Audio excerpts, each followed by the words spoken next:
we're live. A little choppy, but we're live. Hello, everyone. Welcome to another episode of This Week in Real Estate, hosted by yours truly. My name is Ray. And I have no idea why suddenly everything is choppy. All right, there it goes. Clears up. I had to give it a second. This is episode 343. What? That's right. Episode 343 of This Week in Real Estate, hosted by yours truly. My name is Ray. I am a bearded man of real estate. So thanks everyone for joining. Exciting show for you today. We're going to be talking about Compass rejecting Zillow. On the thumbnail, you saw actual text messages, possibly actual, maybe not. And y'all can join the conversation. I would love to hear what a lot of you guys have to say, especially any Compass haters that are out there. I need you to be in the show today. I need you to be telling me why Compass is still in the wrong here. It's hard when you have a Compass hater and you also were a Zillow hater. Where do you stand? So we're going to talk about Compass and Zillow. We also have a little bit of economic news, some climate change data news. We're talking about the California Association of Realtors and what some of the brokerages have done about referral fees. And then we just got the econ stuff. So we'll dive into the economic news, see what's happening around the nation. And I'm really hoping maybe there's something I can edit on my video settings. I'm going to check this out real fast. Nope. Video settings are fine. Every now and then it's choppy. I assume it's something with the internet, but we are broadcasting everywhere. We're broadcasting in so many different places. We're broadcasting live on YouTube, Facebook, Instagram, Kick, Twitch, and Clubhouse. And if you want to join the show, and LinkedIn. I need to add LinkedIn to this crawl too. If you want to join the show, you could do that by just adding your comment. Then I could display your comment and talk about you, just like Olivier did. He said, now Zillow knows how we feel when clients reject us. So you can add your comment to the show there. I could display it. If you're on Instagram, I could just give you a shout out. I can't add your comment to the show, but I can give you a shout out. So thanks to all of you. I see you over there on Instagram. We have a new layout for Instagram. Hopefully this is a little bit better. It is like mega Ray face. So if you like my face, you'll love the Instagram live now. Because it's a lot. Okay. So thanks guys. All right. And if you want to add your voice to the show, you can also join us on Clubhouse. And I made a little bit.ly so it's easy for you guys to find. So if you're watching this live right now on YouTube and you're like, man, I just really wish I could say something about this live and have a conversation with Ray live, you can go to bit.ly, bit.ly/REN Clubhouse. That'll hit you with the Real Estate Networking Clubhouse. You'll see one live room in there right now. Just click join and you will join live. So there you go. And if you haven't noticed, I got some new assets are coming. I mean, isn't that neat? This is one of my favorites. Here it is right here. Hate the show, subscribe and hit that bell so you can hate it live.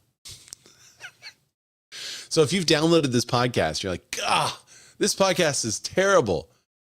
Be sure you find us on YouTube and subscribe and hit that bell so that you can be notified of when we go live, and then you can hate on the show live.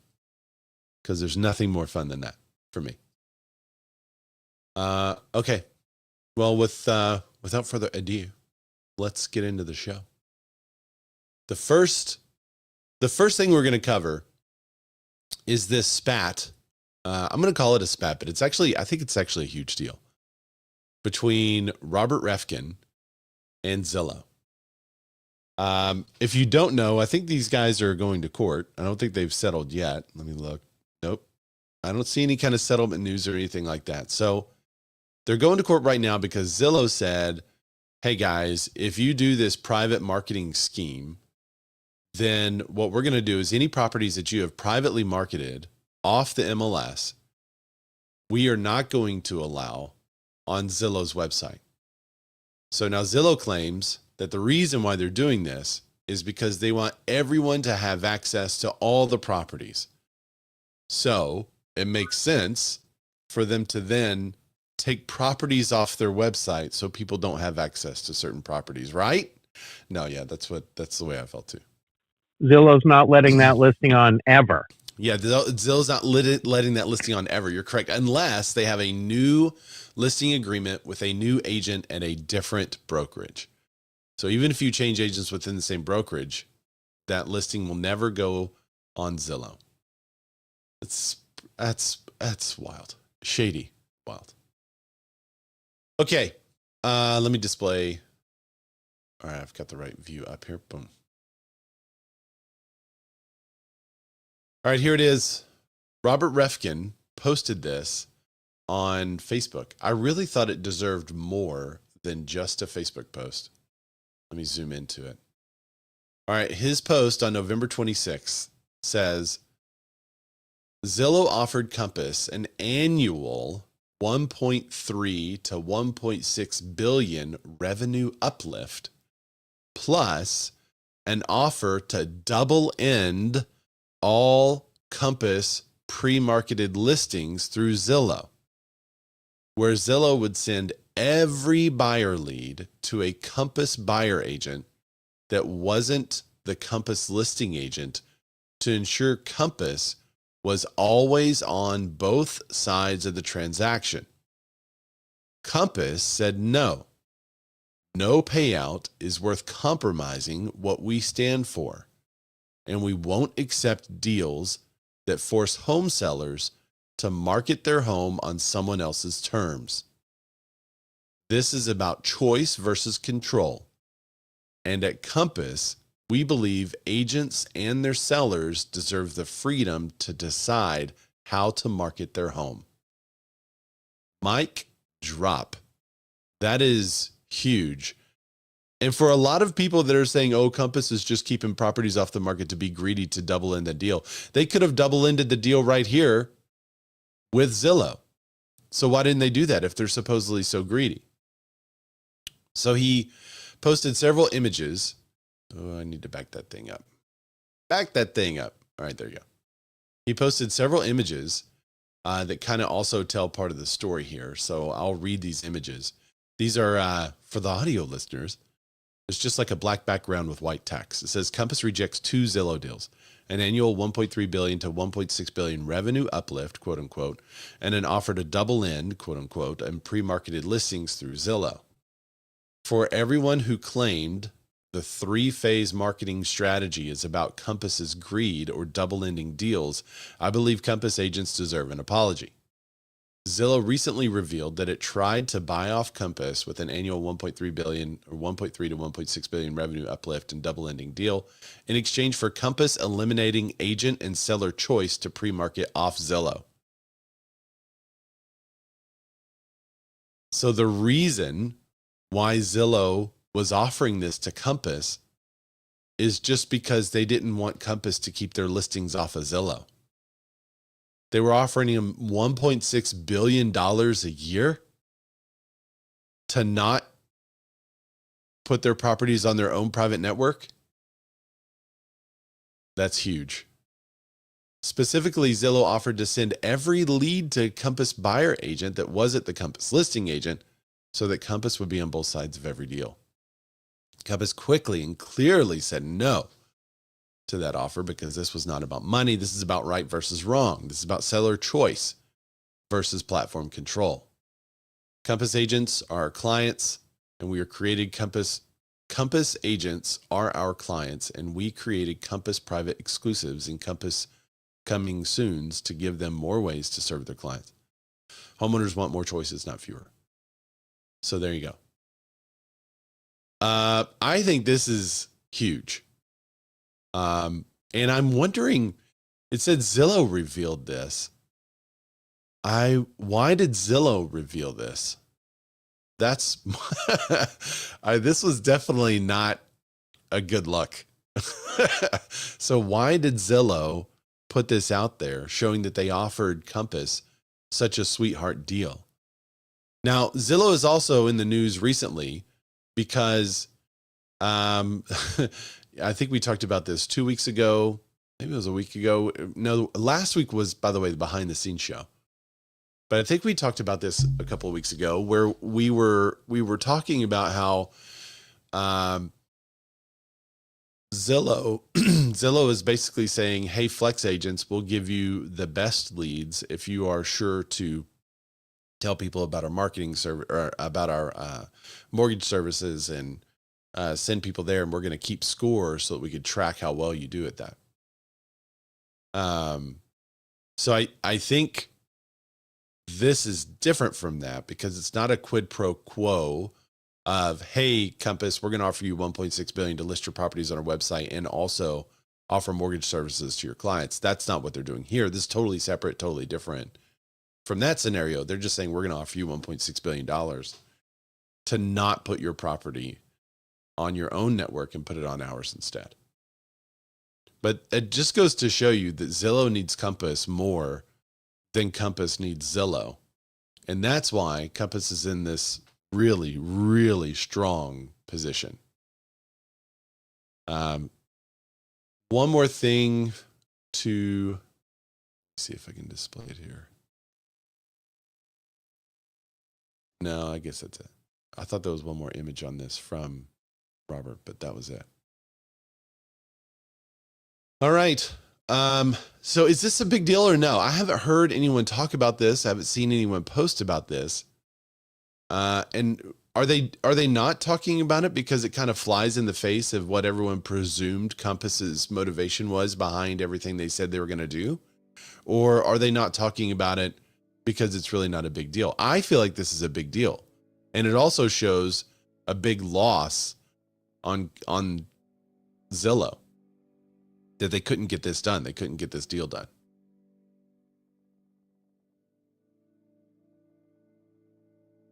No, I got no comments about it. So fine. Anyone on Clubhouse want to chime in? Is this a big deal or not? Am I making this a bigger deal? I don't see anyone talking about it. The comments aren't lighting up about it, but I feel like it's a big deal. I mean, we're getting a little worn out. Tell us when it's over. Tell us when it's over. Tell us what we got to do, and That's we'll funny. move on. I mean, it's a big deal. It is shocking that this wasn't at least just at least portrayed from a PR standpoint, that somebody leaked it. I mean, it seems a little bit idiotic to let this news out. Yeah. When you're the one with your hand in the cookie jar. I don't know. And I don't see it like, I thought for sure Broke Agent Media would be talking about this. For sure they would be talking about Refkin's post. But also, interesting. It was also Thanksgiving. So the 26th, that was like the day before or the day of. So, I mean, it was a really slow news week. So maybe that's why people just haven't picked it up. I don't know. I just thought it's a huge deal and a huge loss. As a matter of fact, that's where our thumbnail comes from. I am proud of the thumbnail. I'm going to show you the thumbnail. I think this is hilarious. I would think unintended consequence from Zillow is that, Refkin is like Superman, leaping tall buildings in a single bound now. Yeah.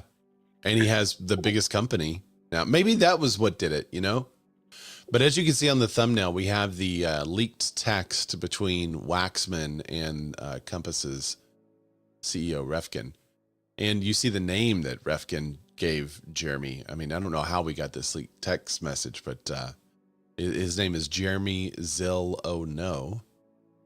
And you can see Jeremy offers want 1.6B revenue uplift and double in your pre-marketing listings through Zillow.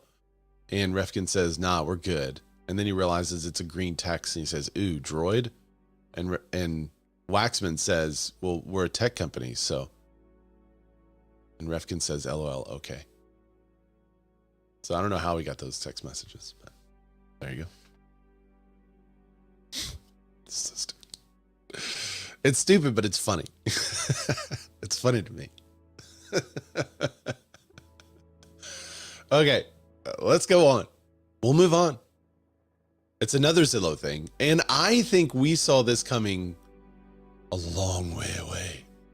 I think we saw this coming years ago, as a matter of fact, because I remember talking about it.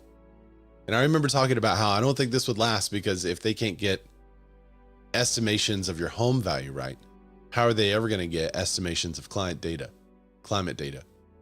So here you go. Zillow reverses course and removes climate data from listings. The portal announced last year that listings would begin showing climate data from, was it only last year? I feel like it was longer than that. I think they announced it longer than that, but then put it on last year. Now, however, Zillow has pivoted so that instead listings just feature a link to First Street's website, who's the provider of this climate data, quote unquote. So just a year after Zillow started publishing climate risk data on home listings, the portal has reversed course and removed the data, according to their new report. What I thought was fascinating about this was the risk of exposure to a lawsuit. Maybe that's why they have reversed course on it. I just felt like if you're putting something out there about someone's house and it's not for sure, you better be ready for the lawsuit.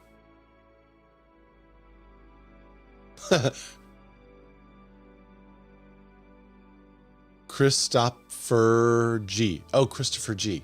What's up? Christopher G 7983 says sneaky post. I guess you're talking about the compass on Thanksgiving, right?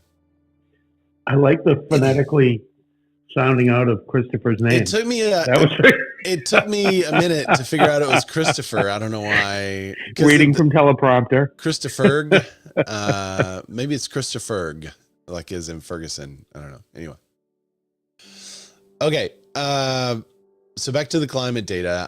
We warned about this as soon as they were talking about it, because we said, you're just asking someone to sue you, because the first time it's revealed that someone didn't buy a house because of what Zillow had on their website about climate data, that the home was in a high risk area and something should happen years down the road. And so this person doesn't buy their dream home. And then years down the road, nothing happens. You have a lawsuit from the buyer and you have a potential lawsuit from the seller when they find out, because people talk, right? So they find somebody in the city and they're like, oh yeah, you live in that house. You've been trying to sell that for years, right? Well, we didn't buy it 10 years ago because it said that it was at a risk, this huge climate risk. I mean, somebody's getting sued. You can't even have a neighbor come out there and say negative stuff without threats of lawsuits. So, I think you guys can see this over on, let me see if I can zoom in a little more for the Instagram crowd. I care, guys. I care. Okay. The report from the New York Times revealed that Zillow began removing climate data from the listing sometime in November. The move reportedly came in response to complaints from the California Regional Multiple Listing Service, which questioned the climate data's accuracy. According to the Times, agents also complained that the climate data information hurt sales. In a statement to Inman, Monday, a Zillow spokesperson said that the portal remains committed to providing consumers with information that helps them make informed real estate decisions. We updated our client risk product experience to adhere to varying MLS requirements and maintain a consistent experience for all consumers. Okay. Ensuring that buyers, Art Carter, CEO of CRMLS, told him in a statement that ensuring the buyers have access to accurate information about a home listed for sale is an important goal of CRMLS. And as a result, we regularly audit real estate portals that use of the CRMLS listing data for accuracy. I feel like they should remove estimates then, right? Wasn't the, what was the guy's name? The former CEO of Zillow, wasn't his estimate off by 40% or something crazy? So yeah.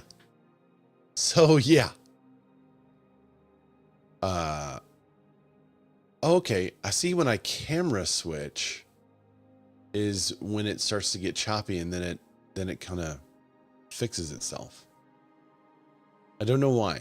I don't know why that's happening, guys. Sorry. but then now it's good. So, but it does tend to happen when I upscale the camera. So I don't know. I feel like I need to back up for the Instagram group. Sorry guys, it's very face forward over there. Lucky you guys. Okay. Lucky y'all.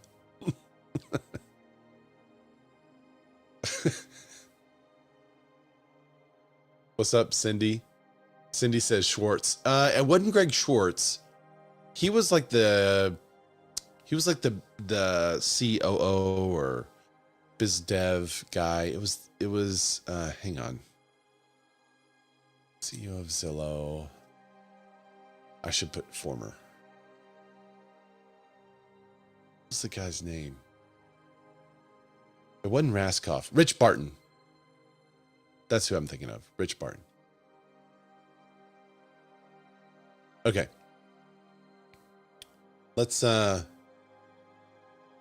a look at the California Association of Realtors. So the other hot topic we've been talking about in the industry section is what's going to happen with referrals. Because as you know, there's a lot of news regarding referrals, how referral fees are done currently, because there's lawsuits right now against Zillow and the Zillow Flex product for multiple reasons. And one of those reasons is that there's no disclosure to the consumer that the person who comes to that agent through a Zillow Flex product has to pay that agent 40, 30%, whatever it is. So because there's no disclosure there, some say that it is artificially inflating how much the buyer pays their real estate agent because of that referral fee, and it should be disclosed. Similar to the big lawsuit that real estate agents had, where there was no disclosure that the seller was paying the buyer's agent. It's basically the same suit on a different side of the transaction. So I'm very curious if it's actually going to go through, number one. But number two, I'm curious how the industry will evolve because of this situation. And we've been asking on the show if you give a disclosure whenever you send a referral to someone, because there's actually a lot of This Week in Real Estate referrals that are passed around. The way it usually happens, to be honest, is somebody reaches out to me and they're like, hey, I have a referral for this area. And I look for somebody that's in my network and watching the show. Those people that are like, hey, I watch your show, I remember you. And I try to look you up and see what area you are. So when someone says, I'm looking for someone for Raleigh, if you're in Raleigh listening to the show, you need to say, hey. Okay. Anyway, when that happens and you get that referral, are you disclosing to the buyer that there is a referral fee that the agent you're sending them to is going to pay them? And if not, should you? If you don't disclose that, should you disclose that? Well, if you don't want to be sued, it's probably a good idea to reduce your exposure to risk. And one of the ways to do that is to over disclose. Well, that's what the California Association of Realtors is leaning towards. So they're leaning into referral fee transparency. So they issued a statement on it. One of the biggest realtor associations in the U.S. is jumping into the referral debate just days after a group of realtors rejected to change NAR's code of ethics that would have required more thorough referral fee disclosures. The California Association of Realtors said in a statement on Friday that it supports broad disclosure of such fees and plans to update its forms accordingly. So the 190,000 member California Association of Realtors said it would revise a form next month to enhance language regarding referral fees and provide a standardized way to make these disclosures. And you guys know my fear, and I guess the dodge that I think groups like Zillow are going to get away with is just an end user agreement. I think that's what they're going to do. They're going to say, if you use this website, read our TOS, and in the TOS, buried in there, it's going to say, there's potential that the agent we send you to is going to have to pay us a referral fee from this price to this price. I hope they're required to do more than that, but I fear that they won't be. I think if the National Association of Realtors did require disclosure for referrals, it would have made all of these banks that have a real estate company inside of it, they would have to disclose the referral fee that the bank is paying them, or they're paying to the bank. The builders that have referral stuff set up, they would have to disclose it. So if NAR had done that, it would have created a lot of changes that probably would have kept people out of court. But I think this is going to be a heyday for people in the next year or so, just to go bonkers and try to sue as much as you can before this rules change. I mean, why not? You just won this lawsuit on the other side by sellers not disclosing, or listing agents not disclosing they were paying buyer agents. It's the same thing, isn't it? But I think NAR didn't do it because you have big groups like, I don't know, Zillow, that's a member of NAR. And so if NAR made that decision, then Zillow would also have to change how they operate or start to disclose. It would have been very interesting. All right, let's keep reading. California Association of Realtors has long championed compensation transparency, especially when it comes to real estate transaction referral fees, especially after November or what was it, August 17th of last year. I did that part.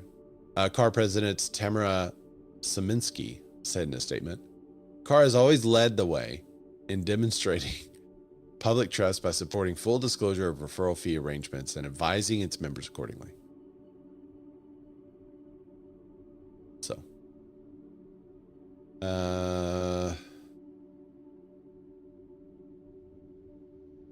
So the proposed amendment to Article 6 of the Code of Ethics passed the full NAR Board of Directors just minutes before it failed to pass the delegate body. The full board, which is made up of around 900 realtors, voted 84% in favor. The vote required 2/3 of the delegate body to vote in favor, and the amendment narrowly fell short. Huh. Who are the delegates that were there? That's crazy. I feel like, especially in this environment, don't you want to not get sued, guys? I feel like it's a good idea to not get sued. All right, whatever. It's your court. You also see some brokerages, and I talked about this in the behind the scenes show last week, but you also see some brokerages that are already starting to make these changes. So among them, EXP. The big brokerages and realtor organizations are moving to enact their own policies in favor of broad disclosure of referral fees in the wake of an inaction by a group of local real estate leaders. EXP Realty and Benchmark Realty both announced this week they are enhancing their requirements for agents to disclose. I mean, you're going to see a bunch more of that. There's probably every legal team and every brokerage currently in existence right now has legal figuring out the best way to couch and disclose this and to require their agents to disclose this in a way that won't make agents who built a business just doing referrals jump ship. That's what they're trying to figure out. How can we require the disclosure, and also these 5% of people that are in our company that only do referral business, they get to keep their business and it won't interrupt their business too much by requiring this additional form of disclosure. That's what I'm betting. Because it's just not, even if they had to let go of that business, they probably would be. It's not worth that to be sitting in court again. Sitzer Burnett, anyone? Anyone?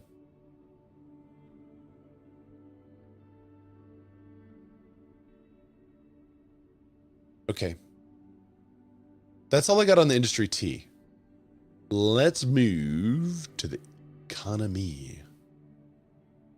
The typical retail worker earns $37,000 less than they need to afford a typical apartment. The typical retail worker, $37,000 less a year than they need to afford an apartment. However, there are also articles that we see that talk about the rent rates on multifamily are starting to plummet. So this is bound to correct itself as more and more people can't afford to live there, but you need full rent. You need more people in. You're bound to adjust some prices. So the article is on Redfin. You can see the charts here, the typical retail worker, the typical monthly rent, how it's gone up since 2021. It really started to kind of go up towards that $1,400 a month average in 2019, 2020. It did dip in 2021, and then it just skyrocketed. So it is up to $1,779 in October. That is 1,000. Let's see, what is that? Roughly $300. Yeah, roughly three or $400 higher than it was a couple of years ago. That's a pretty steep increase. I'd love to see the whole chart. I'd love to see what this looked like for like the last 20 years, just to have a more basis for comparison. It is interesting, the retail worker median wages. You can see the wage just get bumped and up. So that is also going up. I mean, that went from, that's crazy. Annual wages for a median worker right now is $25,000. That's seems low. $25,000. Oh, that's not right now. That is in 2019. Right now, I mean, sit down because it's way higher. $34,400. So it went up $10,000. That's pretty wild. What's the percent increase in that? I'm going to do some fast math because I'm curious. In the last, since 2021, rent was we'll go easy math, 1350. We'll say 1350. It's like 1354 or whatnot. And it's currently 1780. Okay. 1780 minus 1350 is 430. So 430 divided by 1350 is a 32% increase. All right. And then we have a $25,000. We're just going to do easy math again here. 25,000 up to, did we say it was $10,000 increase? 34. Right, let's go $9,000 increase. So we have 9,000 divided by 25,000, 36. So the rent has gone up 32%. The incomes have gone up 36%. So it really wasn't much different. Oh, wait, hang on. I got to give it a year of growth. Let me adjust that. It's up 8,000. So it's 8,000. It's 32%. Oh, okay. Huh. Rent's up 32%. Income is also up 32%.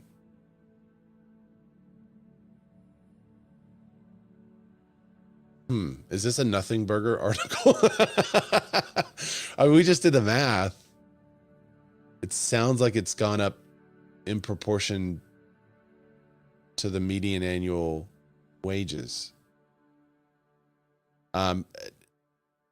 Ironically, though, it's got this chart in the middle that says typical rent needed from 2021 to today.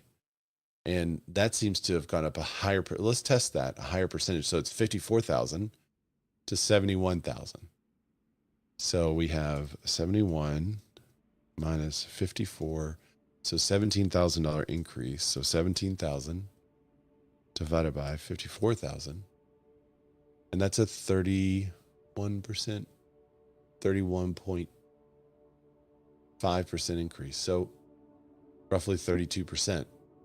So it kind of sounds like they've all gone up the same. So maybe another article headline for this for Redfin would be like, nothing's changed since 2021. Because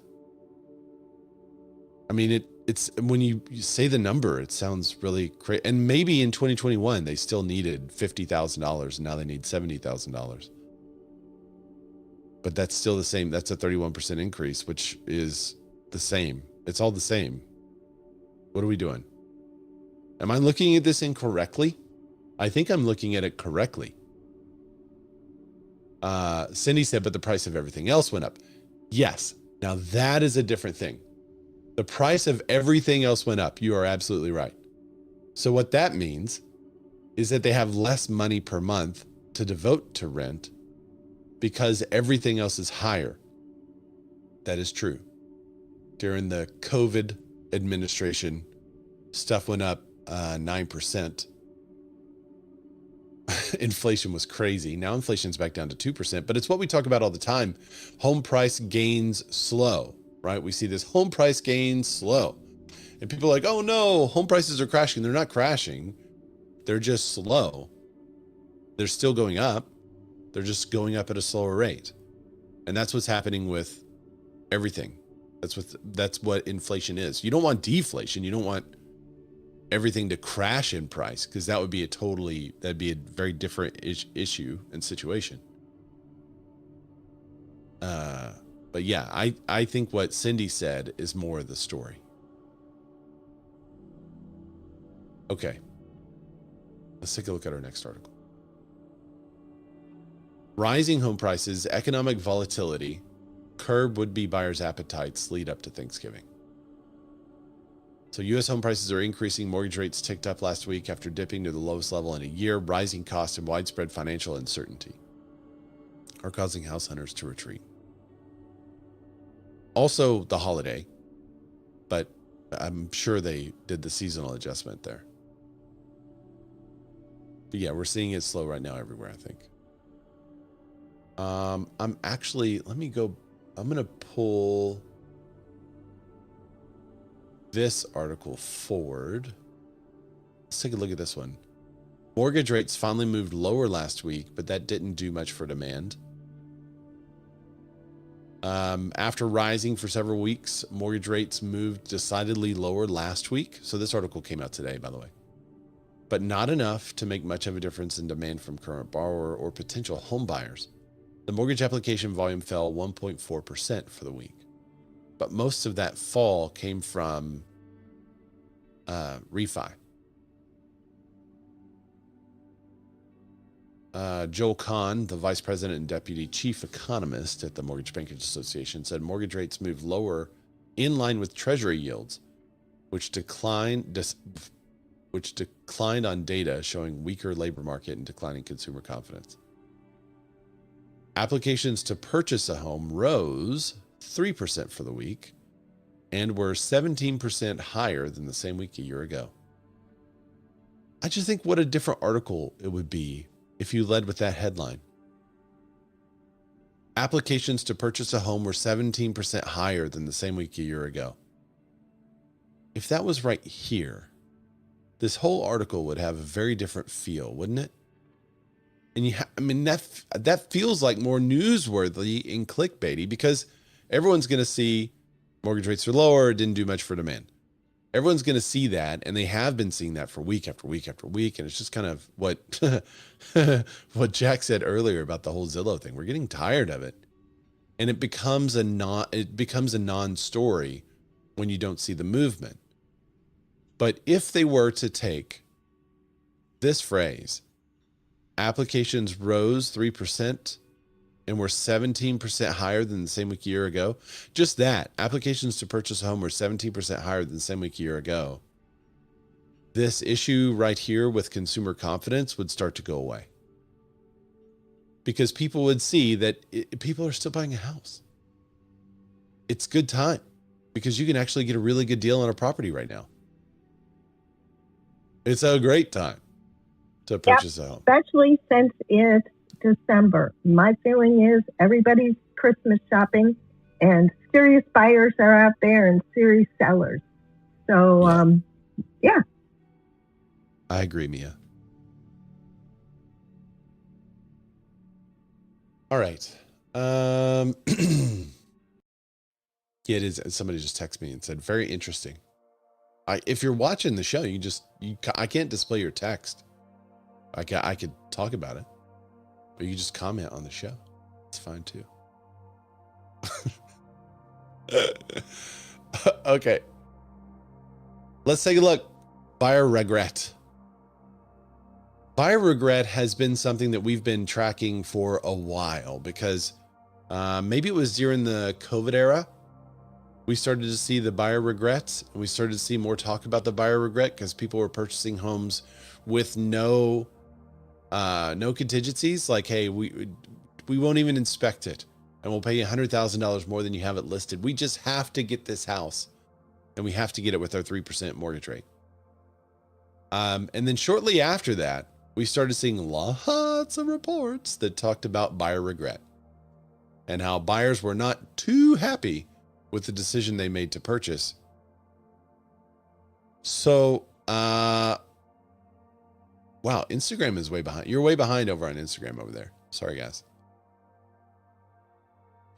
So let's check out buyer regret. Buyer regret took a steep drop in 2025. New data shows why. Buyer remorse is finally cooling along with the housing market.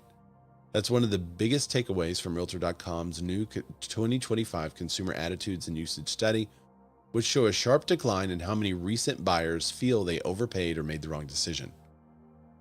The big story is the drop in regret around price. The share of buyers who believe they paid too much fell from 15% in 2023 to 8% in 2025. At the same time, buyers reporting no regrets increased from 31% to 37% in 2025. With homes sitting on the market a median of 63 days in October 2025, which is 13 days longer than October of 2023, buyers have more time to evaluate and avoid snap decisions. The most common regrets experienced in 2025, 16% reported more home maintenance. Yeah. 15% had to spend more on household items than anticipated. Well, that was back to what Cindy said earlier, how everything is increased in price, right? So everything's gone up in price. So that could be partly due to inflation. 14% said their savings account was empty after closing. Whoa. 11% said they faced higher ownership cost, which is 5 percentage points lower than 2023. 10% worried about rising interest rates and future payments.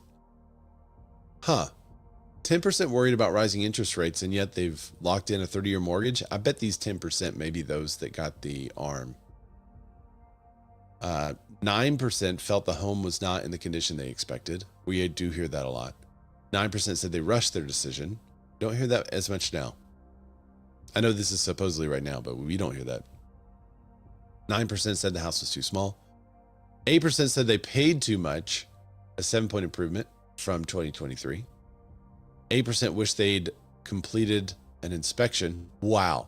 You still have 8% of people purchasing a home and not doing an inspection and wishing they would have? That's crazy. 8% wish they would have asked for buyer contingencies. Yeah, they probably found out later. 8% said they did not consider external factors like noise, traffic. It's up 4 points from 2023. Older buyers feel more confident while younger buyers face more surprises. 60% of boomers said no regrets. 45% of Gen X said zero regrets. 34% of millennials said no regrets. 27% of Z said zero regrets. That's interesting. Usually, I mean, you would think that the younger you are, the less you would regret stuff like that. Maybe it's just a different understanding of regret. I don't know. That's interesting. Because you would think that you have less regret when you're younger because you have more time to correct it. Right? So when you have more regret when you're older because you have less time, or maybe you're just making a more responsible decision when you're older, or a more informed decision when you're older.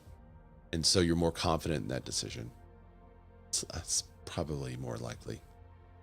But that's interesting. All right, and then they have some more general data points. Go check out the full article on Broke Agent Media. And this may be one reason why people have fewer regrets now. is because prices are not what they used to be. Prices are also going down. There's price cuts everywhere. It's like Black Friday deals right now in real estate. So if you're not telling your clients, be sure to tell your clients. This is a great article to send them. Record price cuts are hitting the housing market according to new Zillow data. So Zillow's new analysis shows the typical October listing price was reduced by $25,000. And we talked, I'm not going to sit on this article very long because we did talk about this, I think 2 shows ago, maybe 3 shows ago when the Zillow report originally came out. We already covered it. But I don't want to mention it because now it's in an article from Broke Agent Media and it's easy to share, do a little green screen action. Zillow's newest analysis, I've already said that. The combination is rare in recent years, is reshaping expectations on both sides of the table. Sellers are adjusting their pricing strategies in real time. Buyers who've been waiting for months to finally see numbers moving their direction. Let's see, national pricing trends are shifting. Yeah. Okay. Everything else we've already covered, so I'm not gonna sit on it very long. And there's nobody commenting on it, so I'm just gonna move on to the next one. We have construction labor crunch drives up cost and deepens American housing affordability crisis. Yeah, we all know we need more inventory, even though we have more inventory coming on the market. It is kind of a weird place. I feel like if the rates were to dip into a 5% range, we would sell out so fast because we just don't have inventory at a 5% interest rate. At a 6+% interest rate, we have plenty of inventory. But in order to drive down cost, specifically new construction costs, there needs to be more new construction inventory. And that's hard right now due to labor. So the prices, U.S. simply doesn't have enough skilled labor workforce to build the homes that buyers want and need. Now, this is really great news for people that want a job. Because what this is saying is that if you take the time to learn a skill, you could have a good job that's going to last you a long time.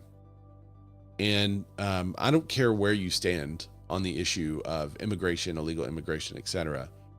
But there are a lot of people saying that, well, illegal immigrants are in this country. They're doing things like building houses for us. So who's going to build houses if the illegals move and leave the country?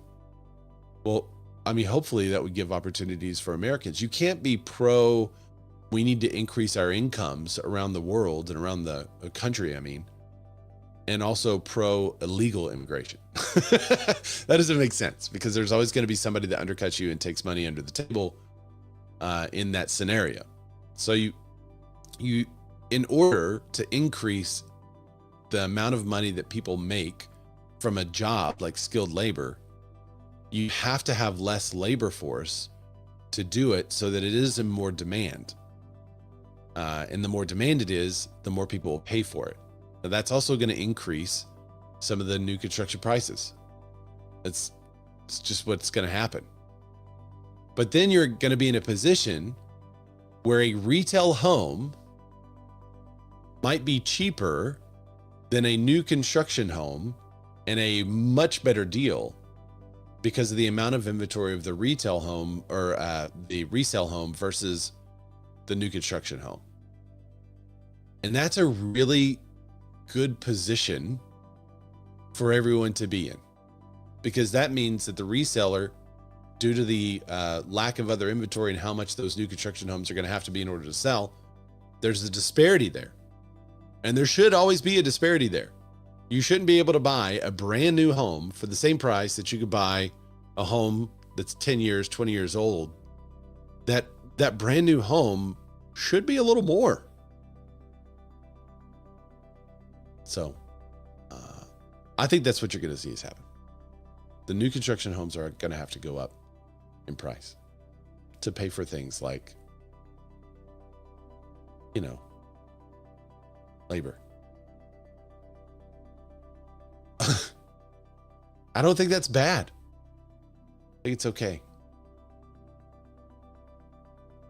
What's more, the National Association of Home Builders estimates the industry will need to hire nearly 723,000 workers per year just to keep pace with demand. And that's wonderful. If we had any other business out there. It was like, guys, we're going to have to hire 723,000 people a year just to keep up with the demand for our product. Everyone would be celebrating this. We would say that's wonderful to have a business in America that requires so much labor force and activity, and you're going to have a good job. Like nursing is in huge demand. So it's great because maybe, just maybe, they could pay off the inflated student loans because they're going to be in such demand.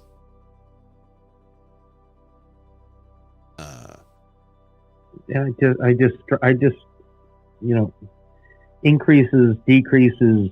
I just struggle on what is the basis of the analysis, and you know, and where are those jobs needed? You know, location wise, like around the country. Yeah, that's interesting. I mean, there's because what we're dealing with now for inventory levels in my market is 50% of our all-time low before the pandy. You know, and buyer remorse. Well, 6 years ago, you didn't call it buyer remorse. You called it a regular market where people had home inspections, and sometimes the deal stayed together, and sometimes the deal didn't stay together. Yeah. You know, in the flurry of the overheated market, and that's probably the best consideration point here, is that, you know, if we're comparing to the overheated market of 3 years ago, then, you know, how valid is that based upon what happened 10 years and what would happen in a more normal market? Yeah. So here you're speaking to the disconnect that is in our very next article. It's almost like you saw the whole rundown, which I know you didn't. But check this out. New construction price premiums drop to record low 10.2%. So this is the curiosity, is that everyone is saying we need more inventory, and in order to maintain that inventory, we need to hire 720,000 new workers a year for the next some odd years. But in the same breath, builders are having to offer concessions and discounts, and the premium has gone down, and special financing. So do we have too much inventory or don't we? And it's confusing. So a year ago, most buyers didn't think they could afford a brand new home. In many markets, that's no longer true. Prices on newly built homes are closer to existing homes than any other time on record. So are they going to be raising the prices for labor right now and paying people more, and then having to raise the price for the home? And they just haven't done that yet? According to a new Realtor.com analysis, builders are closing the affordability gap through competitive pricing and financing incentives that directly target buyers' roadblocks.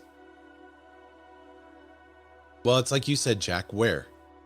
What part of the country is this happening? Because I see it happening in our part of the country. This is what I see. I see builders offering all kinds of stuff to get stuff under contract. And they're selling way below where they thought they would sell. Actually, to be frank, they're selling where I told them they would sell. They're selling a house where I said, when I first did my initial calculations for them, the house is probably going to sell in this range. And they're like, no. We're going to start way up here. We're going to try to do this, try to do that. I'm like, all right, it's a new build. Let's give it a go. Let's see what happens. But to be frank, they're closing right at what I told them they would close at. I'm looking up one right now that it's still under contract and hadn't closed. It's been under contract forever. It's been under contract for almost 50 something days. And they're priced still. He's priced around $30,000 over what I told him it would sell for. Interesting. So I'm confused by what's happening in new construction, because the home builders are saying we need more laborers, and we need more laborers so that we can build more supply, and we've got to do the supply. And then you have builders using financing incentives to drive demand. Well, which is it? Makes no sense. And whenever I'm seeing numbers like this, it just tells me that it's going to be local. All this stuff is going to be local. It's going to depend on your area. So you can't really look at the national numbers and figure it out, but you can look at the national numbers and know what your clients are reading and know how they may feel. I mean, depending on which one of these articles, they're going to be excited about new construction. You know, if they happen to see, they're probably not reading Broke Agent Media, but if they happen to see the realtor.com analysis that Broke Agent Media looked into, they may be excited about new construction and trying to get a good deal on it.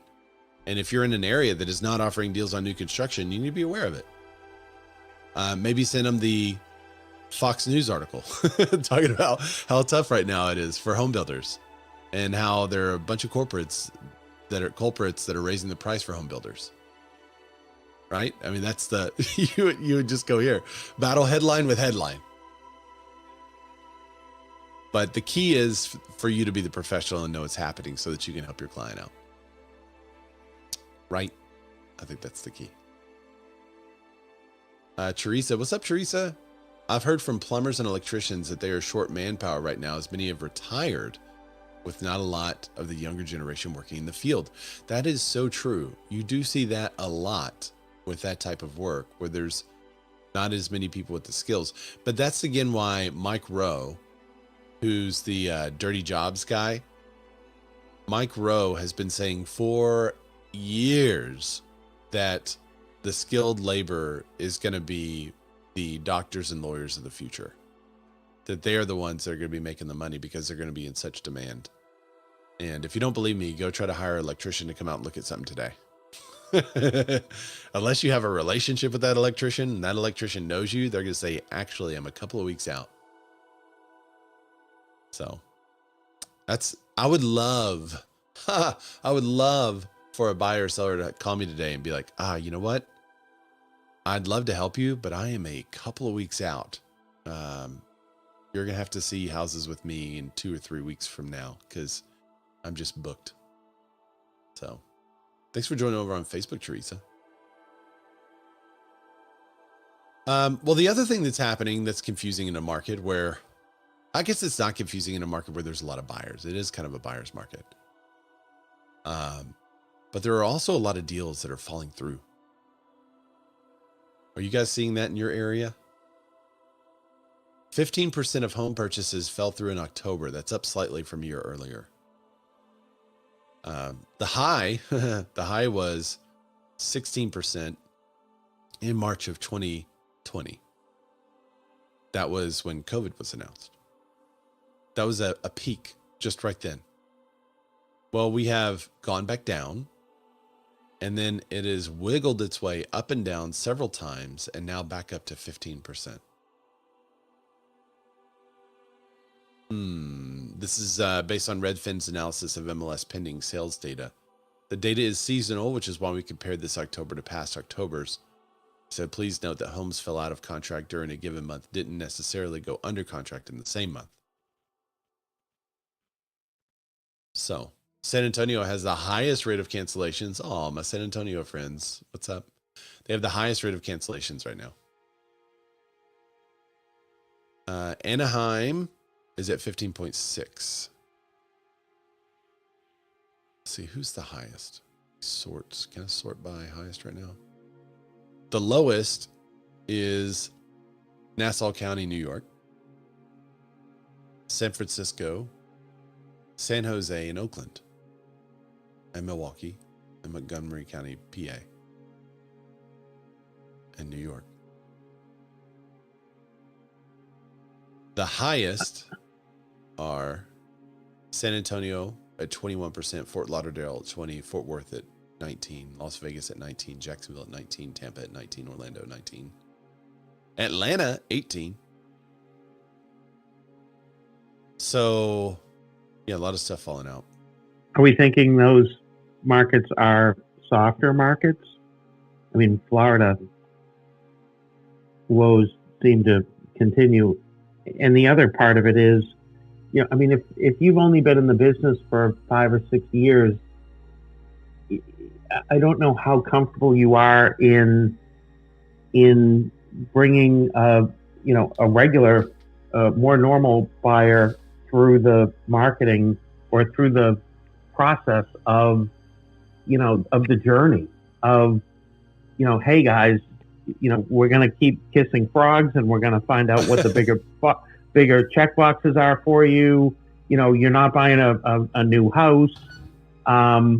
Just the pace of it all is something that a lot of the agents that are in the market don't have any experience with. Keep kissing frogs. That's good. We call it bulletproofing the transaction. That's a lot of it too. That there's a lot of people that go under contract, a lot of agents that go under contract, but they haven't bulletproofed the transaction. They didn't meet with their buyer to tell them that the inspector is going to make them feel like they're buying a pile of rubble. And they didn't say that in reality, it doesn't matter what SCAP the appraisal says about value. He's looking at it for the bank, that they could still bring money to the table and close if they'd like. Right, SCAP? So there's a lot of the bulletproofing the transaction that doesn't take place these days. And that could be part of it. It could be the lack of skill. But also, I think there's a lot of agents that have left the business or on the way out of the business that aren't really actively working right now. So I don't know how much of that is lack of skill and how much of it is just buyers can be choosy right now because there's so much on the market. Terry said, I hardly ever look at the chat on Clubhouse, but I noticed yours because it popped up. They have a different display on it now. And she said, and people are shocked at their fees. What do you mean they're shocked at the fees? Like as they close, they're shocked about this? About fees for electricians and plumbers. And, put a deck on my house or whatever. They're absolutely astounded by how much that costs. Well, that could be part of it too. Like you have a house that needs some work and you get the inspection back, and then you go and look at the cost of doing the work. And I think that is part of it in a roundabout way, merging those two conversations we had. We've had clients that have been shocked at how much stuff cost, and I have been shocked at how much they said that stuff cost. Because I was like, wait a minute, what? That's 10 times what it used to cost. But yeah, that's where they're at now. What's up, Matt? Matt LaMarche is here, so he should probably end the show.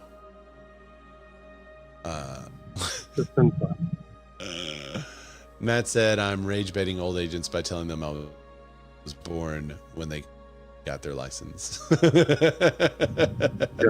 Jack, I was having a microaggression when he said people that have only been in business for 5 or 6 years, because I don't think the time in the business determines how good you are or are not in the business.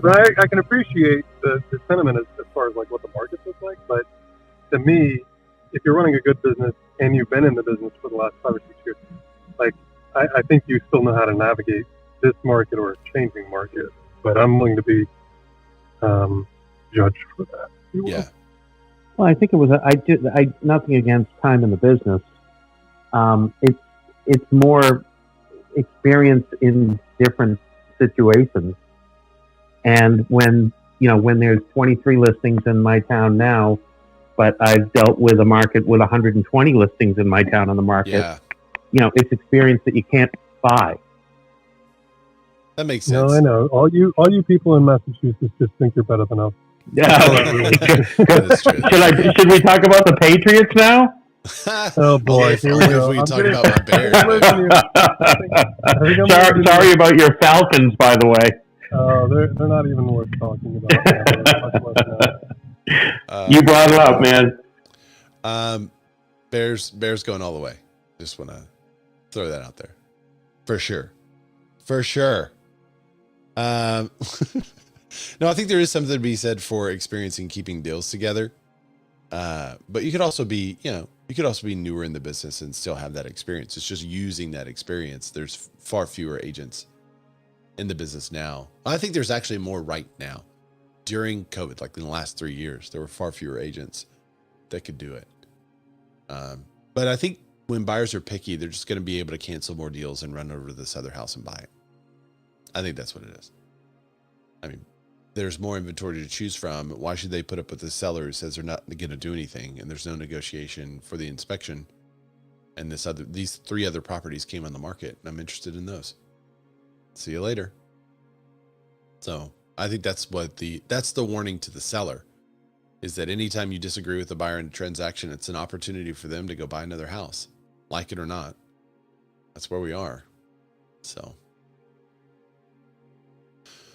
Well, guys, that is all I've got for the show today. So thanks everyone for joining me. You can find me at Ray Zorback. I think I have a thing for this. I do. Look at that. Follow Ray Zorback. That's RAYZORBACK over on Instagram. I appreciate the follow there. And also, if you're watching the show live, remember, and if you hate the show, maybe you've made it all the way to the end of the show and you're like, this is the worst show ever. Be sure you subscribe and hit that bell so that you can hate on the show live. There's no better substitution than actually live hate. So I love it. I love it. I love it. And we're also on your favorite podcatcher. Thanks to all the podcast listeners. You guys make it to the end of the show more than anyone else. So even if you're like, oh, really? Do I? Because I just keep listening and not listening, listening, not listening as you're commuting or whatever. Yes, the podcast listeners make it to this part of the show more than anyone else that watches it live. Actually, as a percentage, the Clubhouse folks are the highest because they just listen to the whole room and they're there and actually in the show and they're still there. So Clubhouse people win as a percentage, as a per capita. But the number of listeners that make it all the way to the end of the show on the podcast is way higher than anyone else. So shout out to you guys. Thanks for being there. Well, it's like an after party, basically. It is like an after. Well, it's a very short after party, but it's an after party over there. And if you're wondering how you can add your voice to the show, I did make a bit.ly link. If you missed that at the beginning of the show, I'll try to put it in the description, but there it is. It's bit.ly/REN Clubhouse, all lowercase, one word. So bit.ly/REN Clubhouse. And we'll hear your voice on the show. All right. Thanks, guys, for joining. I'll see y'all next time.